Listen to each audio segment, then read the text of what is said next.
एक पूरी तरह से निष्पक्ष मतलब एक परफेक्टली फेयर सोसाइटी कैसी दिखेगी? हम्म, अगर किसी को शुरू से एक देश को बनाने का, उसके सारे नियम कानून लिखने का मौका मिले, तो वो ये कैसे तय करेगा कि वो नियम सबके लिए बराबर काम करे? सही बात है। चाहे कोई अमीर हो या गरीब, शक्तिशाली हो या कमजोर, आज हम इसी बड़े सवाल की गहराई में उतर रहे हैं।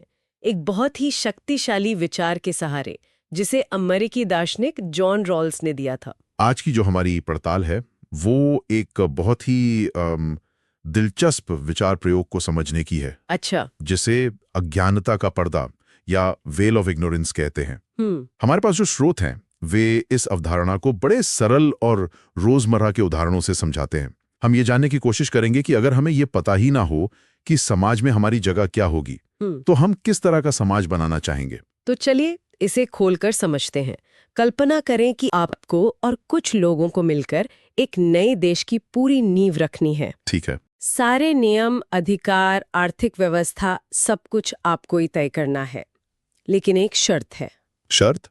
आप सबको एक काल्पनिक पर्दा पहनना होगा जो आपकी अपनी पहचान के बारे में सब कुछ छुपा लेता है। आपको ये नहीं पता होगा कि आपका लिंग क्या है, आपकी जाति या धर्म क्या होगा, आप अमीर होंगे या गरीब। और सिर्फ इतना ही नहीं, आपको ये भी नहीं पता होगा कि आप कितने पढ़े लिखे या प्रतिभाशाली होंगे, आपका शरीर पूरी तरह स्वस्थ होगा या आपको कोई विकलांगता होगी। अच्छा। या आप उस समाज में बहुसंख्यक समुदाय का हिस्सा होंगे या किसी अल्पसंख्यक समूह का। मतलब आप अपनी पहचान के बारे में सचमुच सब कुछ भूल चुके हैं, एक खाली स्लेट की तरह। ये विचार सुनने में तो बहुत आदर्शवादी लगता है, लेकिन क्या ये इंसान के मूल स्वभाव के खिलाफ नहीं है? कैसे? हम तो हमेशा अपने फायदे का सोचते हैं। ये कैसे हो सकता है कि सिर्फ एक पर्दा डालने से हमारा पूरा सोचने का तरीका ही बदल जाए? यही यही तो इस विचार की सबसे खूबसूरत और चालाक बात है। रॉल्स ये नहीं कह रहे कि आप अपने फायदे के बारे में सोचना बंद कर दें, अच्छा। बल्कि वो कह रहे हैं कि आप अपने फायदे के बारे में ही सोचिए, लेकिन उस सिचुएशन में जब आपको पता ही नहीं कि आपका आप कौन होगा, जब आप नहीं जानते कि आप समाज में कहाँ होंगे, सबसे ऊपर या सबसे नीचे, तो आप कोई ऐसा नियम नहीं बनाना चाहेंगे जो किसी एक समूह का पक्ष ले। क्यों? क्योंकि क्या पता पर्दा हटने के बाद आप खुद किसी दूसरे कमजोर समूह में निकलें। तो ये दया या महानता के बारे में नहीं है। नहीं, बिल्कुल नहीं। ये असल में होशियारी और आत्मरक्षा के बारे में है। आप एक ऐसा सिस्टम बनाएंगे जो सबसे बुरे हालात में भी आपकी रक्षा करे। बिल्कुल, क्योंकि हो सकता है कि वो सबसे बुरे हालात आपके ही हों। सही बात है। बिल्कुल। रॉल्स का तर्क था कि इस पर्दे के पीछे कोई भी तर्कसंगत यानी समझदार व्यक्ति दो मुख्य सिद्धांत जरूर स्थापित करेगा। हाँ, कौन से दो? पहला कि भाई सबको बराबर बुनियादी अधिकार मिलेंगे, जैसे वोट देने का अधिकार, अपनी बात कहने की आजादी और कानून के सामने बराबरी का अधिकार। इस पे कोई समझौता नहीं होगा। ये तो समझ आता है। कोई भी अपने मौलिक अधिकारों पर, मतलब अपने फंडामेंटल राइट्स पर जुआ नहीं खेलना चाहेगा, चाहे वो कोई भी बने। सही कहा। और दूसरा सिद्धांत थोड़ा और गहरा है, जिसे वो अंतर का सिद्धांत या डिफरेंस प्रिंसिपल कहते हैं। Difference principle. हाँ, रॉल्स कहते हैं कि समाज में आर्थिक असमानताओं की अनुमति केवल तभी दी जा सकती है जब उन असमानताओं से समाज के सबसे गरीब और सबसे कमजोर लोगों को भी सबसे ज्यादा फायदा हो। बिल्कुल। तो एक मिनट, इसका मतलब ये नहीं है कि समाज में सब बराबर होंगे। रॉल्स एक ऐसे समाज के खिलाफ नहीं थे जहां बिल गेट्स जैसे लोग हों। नहीं, बिल्कुल नहीं। वो बस ये कह रहे थे कि बिल गेट्स की अमीरी तभी जायज है जब उस सिस्टम से जो उन्हें अमीर बनाता है, सबसे गरीब इंसान को भी कोई ठोस फायदा हो रहा हो। क्या मैंने सही समझा? आपने बिल्कुल सही समझा। उदाहरण के लिए, एक अमीर उद्योगपति को ज्यादा मुनाफा कमाने की इजाजत है, लेकिन इस शर्त पर कि वो ऐसी फैक्ट्रियां लगाए जिससे हजारों लोगों को रोजगार मिले। अच्छा। या वो इतना टैक्स दे कि सरकार गरीबों के लिए अच्छी स्वास्थ्य और शिक्षा की योजनाएं चला सके। लेकिन क्या इसमें खतरा नहीं है? कुछ लोग तर्क दे सकते हैं कि ये सबसे प्रतिभाशाली लोगों को आगे बढ़ने से डिस्करेज करेगा, अगर उन्हें हमेशा ये सोचना पड़े कि उनकी सफलता से सबसे निचले तबके को कैसे फायदा हो रहा है। ये एक बहुत ही आम आलोचना है, लेकिन रॉल्स का तर्क था कि ये हतोत्साहित करने के बारे में नहीं है, बल्कि एक सामाजिक अनुबंध या सोशल कॉन्ट्रैक्ट बनाने के बारे में है। Social contract. हाँ, समाज प्रतिभाशाली लोगों को असाधारण रूप से अमीर बनने की अनुमति देता है, लेकिन इस शर्त पर कि वे जिस सिस्टम से लाभ उठाते हैं वो सिस्टम किसी को भी पीछे ना छोड़े। तो ये एक तरह का सौदा है। बिल्कुल, जिसमें दोनों पक्षों का फायदा है। ठीक है, अब ये सिद्धांत ज्यादा साफ हो रहा है। इस विचार को और बेहतर ढंग से समझने के लिए हमारे स्रोत कुछ बहुत ही दिलचस्प कहानियों जैसे उदाहरण देते हैं। हाँ, ये कहानियां इस विचार को सिर्फ एक सिद्धांत से निकाल कर असल जिंदगी की स्थितियों में ले आती हैं। पहली कहानी धन के बंटवारे के बारे में है, जिसे 10 कुर्सियों की कहानी कहा गया है। हाँ, ये एक बेहतरीन उदाहरण है। सोचिए कि एक बड़े हॉल में 10 कुर्सियां रखी हैं। ठीक है। इनमें से 2 कुर्सियां सोने की हैं, जो समाज के सबसे अमीर 20% लोगों का प्रतीक हैं। 3 आरामदायक लकड़ी की कुर्सियां हैं, जो मध्यम वर्ग को दिखाती हैं। और बाकी बची 5 कुर्सियां वो टूटी हुई हिलती डुलती प्लास्टिक की हैं, जो समाज के सबसे गरीब 50% लोगों का प्रतीक है। बिल्कुल। और अब 10 लोगों के एक समूह को उस समाज के नियम बनाने हैं। लेकिन खेल ये है कि नियम बनाने के बाद उन्हें हॉल में भेजा जाएगा और किसी भी एक कुर्सी पर बैठना होगा। उन्हें नहीं पता कि उन्हें सोने की कुर्सी मिलेगी या टूटी हुई प्लास्टिक की। अब सोचिए, उस कमरे में नियम बनाते हुए हर कोई सबसे पहले क्या सोचेगा? यही सोचेगा कि हर कोई यही सोचेगा, अगर मुझे वो टूटी हुई कुर्सी मिली तो मेरा क्या होगा? सही बात है। क्या मेरे पास कम से कम खाने को रोटी, इलाज के लिए स्वास्थ्य सेवा और जीने के लिए सम्मान होगा? हाँ, ये डर उन्हें ऐसे नियम बनाने पर मजबूर कर देगा जो सबसे कमजोर व्यक्ति की भी रक्षा करे। वाह, ये उदाहरण तो सीधे दिमाग में बैठ जाता है, क्योंकि कोई भी ये जुआ नहीं खेलना चाहेगा कि उसे उन 5 टूटी कुर्सियों में से एक मिले। कौन चाहेगा? हम फौरन एक सेफ्टी नेट के बारे में सोचने लगते हैं। ये कितना सरल लेकिन कितना गहरा है। बिल्कुल, वे न्यूनतम सामाजिक सुरक्षा की गारंटी देंगे, सबके लिए मुफ्त शिक्षा और स्वास्थ्य का इंतजाम करेंगे। ये आत्महित से पैदा हुई निष्पक्षता है। ये आर्थिक सुरक्षा की बात तो साफ करता है, लेकिन समाज में सिर्फ पैसे की असमानता ही तो नहीं होती। नहीं। कुछ असमानताएं तो हमारे जन्म से ही जुड़ी होती हैं, जिन्हें हम बदल भी नहीं सकते। हमारे स्रोतों में इसी पर एक और जबरदस्त उदाहरण है, जिसे जन्म की लॉटरी कहा गया है। ये तो हमारे जैसे समाज के लिए और भी ज्यादा प्रासंगिक है। निश्चित रूप से। कल्पना करें कि हर नवजात शिशु को जन्म से पहले एक जादुई बक्से से एक पर्ची उठानी होती है। अच्छा।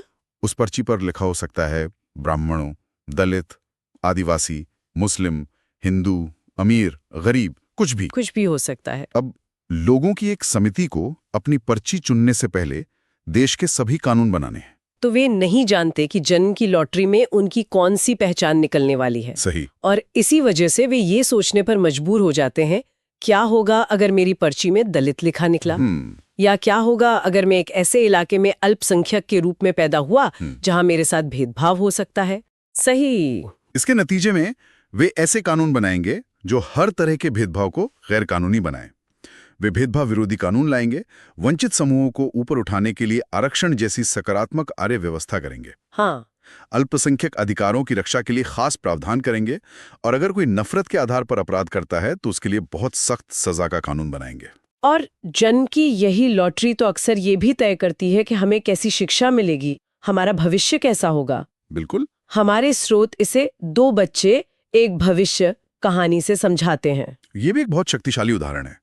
कल्पना करें कि 2 बच्चे हैं, एक अमीर शहरी परिवार का जो एक महंगे प्राइवेट स्कूल में पढ़ता है, जिसके पास सारी सुविधाएं हैं, स्मार्ट क्लासरूम से लेकर स्विमिंग पूल तक सब कुछ। दूसरा बच्चा एक गरीब ग्रामीण परिवार का है, जिसके स्कूल में बैठने के लिए टूटी फूटी बेंच है और छत से पानी टपकता है। और अब कुछ नीति निर्माताओं को देश की पूरी शिक्षा प्रणाली को फिर से डिजाइन करना है, लेकिन उन्हें ये नहीं पता कि उनका अपना बच्चा इन दोनों में से कौन होगा। बिल्कुल, कोई भी ये जोखिम नहीं लेना चाहेगा कि उनका बच्चा उस टूटे फूटे स्कूल में पढ़े। कभी नहीं। इसलिए वे ऐसे नियम बनाएंगे जो हर बच्चे को अच्छा मौका दें। वे पक्का करेंगे कि सभी सरकारी और प्राइवेट स्कूलों में शिक्षा का एक न्यूनतम स्तर हो, सभी स्कूलों के लिए बराबर फंडिंग हो, बच्चों के लिए मुफ्त और पौष्टिक मिड डे मील हो, और गांव में भी सबसे अच्छे शिक्षक भेजे जाएं। जब व्यक्तिगत लाभ का समीकरण हटा दिया जाता है तो निष्पक्षता अपने आप आ जाती है। सही बात है। ठीक है, तो हमने धन, जन्म और शिक्षा की बात की, जो काफी हद तक समाज की बनावट से तय होते हैं। लेकिन क्या होगा अगर हमारी परिस्थितियां अचानक बदल जाएं? मतलब अगर हमारी शारीरिक क्षमताएं ही बदल जाएं। ये एक ऐसा पहलू है जिसके बारे में सोचते हुए भी डर लगता है, और हमारे स्रोत इसे जीवन की अदला बदली वाला कमरा कहानी से समझाते हैं। ये कहानी हमें दूसरों की स्थिति में रखकर सोचने पर मजबूर करती है। कल्पना कीजिए कि आपको एक कमरे में जाना है और उस कमरे में घुसते ही आपको एक नया जीवन मिलेगा। एक नया जीवन? हाँ, हो सकता है आप एक स्वस्थ एथलीट बन जाएं, या व्हीलचेयर का इस्तेमाल करने वाले व्यक्ति, या फिर एक दृष्टिहीन व्यक्ति। कुछ भी हो सकता है। लेकिन कमरे में घुसने से पहले आपको समाज के नियम बनाने होंगे। तो आपको नहीं पता कि आपका शरीर कैसा होगा, आपकी क्षमताएं क्या होंगी। हाँ, इस स्थिति में आप ये सुनिश्चित करेंगे कि सभी सार्वजनिक इमारतें, बसें और ट्रेनें ऐसी हों जहां व्हीलचेयर आसानी से जा सके। हाँ, बिल्कुल। आप विकलांगों के लिए नौकरियों में आरक्षण का समर्थन करेंगे ताकि उन्हें काम मिल सके। सही है। आप ये भी चाहेंगे कि जरूरी चिकित्सा सहायता सस्ती या मुफ्त हो।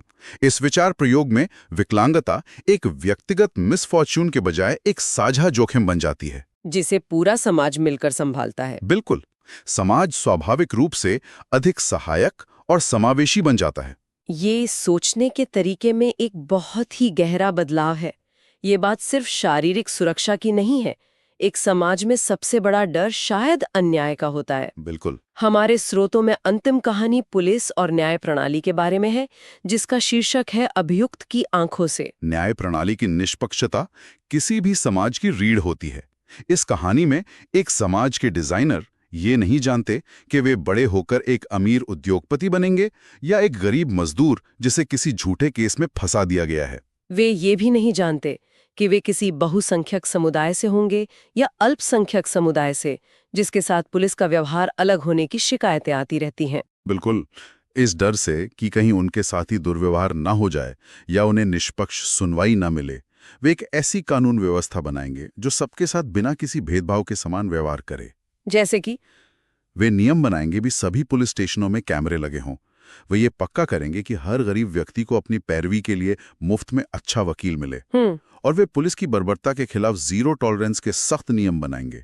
तब न्याय सिर्फ शक्तिशाली की रक्षा के लिए नहीं, बल्कि हर एक नागरिक की समान रूप से रक्षा के लिए बन जाता है। बिल्कुल सही। तो इन सभी कहानियों को एक साथ देखने पर यह साफ हो जाता है कि अज्ञानता के पर्दे के पीछे बनाया गया समाज कैसा दिखेगा। ऐसा लगता है कि उस समाज में सबके लिए समान बुनियादी अधिकार होंगे, अच्छी क्वालिटी के स्कूल और अस्पताल होंगे, चाहे कोई अमीर हो या गरीब। हाँ, और सबसे जरूरतमंदों की मदद के लिए एक मजबूत सामाजिक सुरक्षा प्रणाली होगी। एक ऐसी व्यवस्था होगी जहां किसी को सिर्फ बदकिस्मती की वजह से, जैसे कि गलत परिवार में जन्म लेने या किसी बीमारी का शिकार होने की वजह से अत्यधिक कष्ट ना सहना पड़े।